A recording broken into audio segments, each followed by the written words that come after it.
देखो, अगर तुम चाहते हो कि तुम एक मंदिर का निर्माण करो, तो मैं तुम्हें ये कहना चाहता हूँ ना कि पहले से ही बहुत सारी मंदिर मौजूद हैं और उन सभी मंदिरों में ये खोजता है कि साफ़ सफाई हो। वो मंदिरें खोजती हैं कि उनके फ़र्श साफ़ हो, उनकी दीवारें साफ़ हो, उनके इर्द गिर्द साफ़ सफाई हो। तो तुम ना, जो तुम चंदा इकट्ठा करके या जो भी करके तुम एक नया मंदिर निर्माण कराना चाह रहे हो, उससे पहले ज़्यादा नहीं तो कम से कम 10 मंदिर की साफ़ सफाई करो और उसका तरीका सही करा दो। जो जो चीज़ें ख़राब हैं उसे सही करा दो, क्योंकि ना जहाँ सफाई होती है, जहाँ साफ़ सुथरा होता है ना, वहाँ पूजा करने में भी मन लगता है।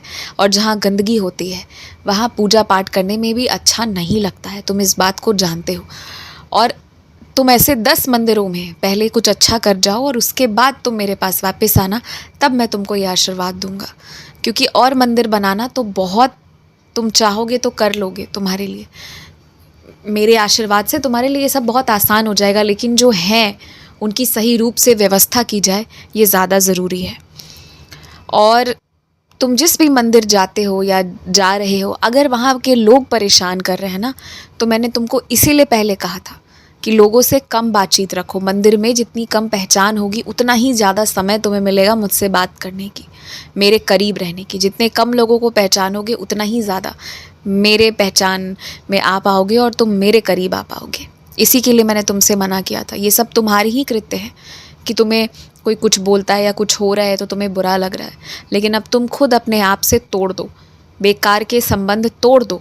लोगों से कोई लेना देना नहीं है। मैं साफ कहता हूँ तुमसे, आज ही छोड़ो बेकार की चीज़ों को और सीधे सीधे साफ साफ रूप से अब सिर्फ मेरे पर ध्यान लगाओ। और भविष्य में भी ध्यान रखना कि अब इस तरह से बेवजह किसी समूह का हिस्सा नहीं बनना है। जहाँ मन मिले, जहाँ लोग मिलें, बस जहाँ सब सही लगे वहीं पर, अन्यथा ऐसा अब नहीं करना है।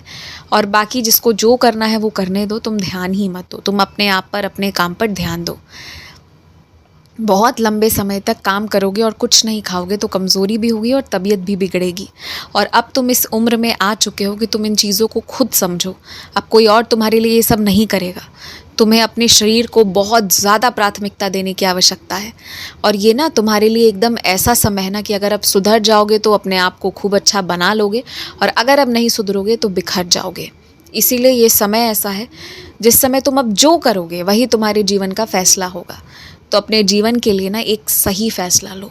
अपने स्वास्थ्य पर बहुत ध्यान दो, बहुत ज़्यादा ध्यान दो। और मैं तुम्हें निरंतर कह रहा हूँ, इसका मतलब है कि कोई वजह है जिसके लिए मैं तुमसे ये सब कह रहा हूँ।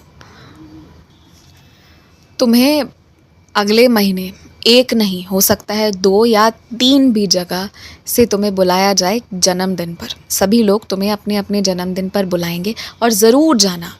आधे घंटे के लिए ही सही, पर ज़रूर जाना। और जब जाओगे ना तो तोहफ़ा ज़रूर लेकर जाना। और मैं तुमसे ये भी कहूँगा कि अगर तुम फूल भी लेकर जा रहे हो ना, उसके अलावा कोई ऐसा तोहफ़ा लेकर जाना जो एक निशानी के रूप में उस इंसान के साथ रहे कि तुमने उसको उसके ख़ास मौके पर कुछ तोहफ़ा दिया था। तो ये चीज़ों का अब तुम ध्यान देना जो मैंने तुमको सिखाया है।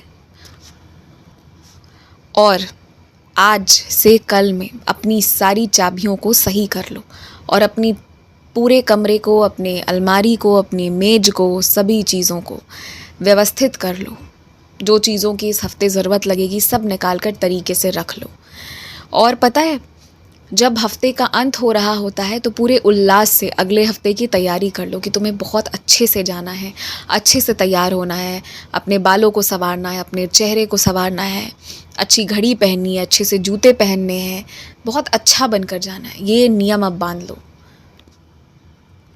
और इसके लिए ना अलग से कुछ खर्च नहीं करना है। जो संसाधन मौजूद हैं उसी में तुम्हें ये सब कुछ करना है।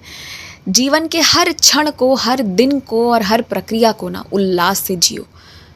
उल्लास से जियोगे, खुशी से जियोगे, हर एक अनुभव को अच्छे से महसूस करोगे ना, तो जीवन में कब चमत्कार हो जाएगा और कब वो सारी चीज़ें तुम्हें मिलती दिख जाएंगी जिसका तुम कभी सोचा करते थे कि ऐसा हो वैसा हो, ये तुम्हें पता भी नहीं चलेगा।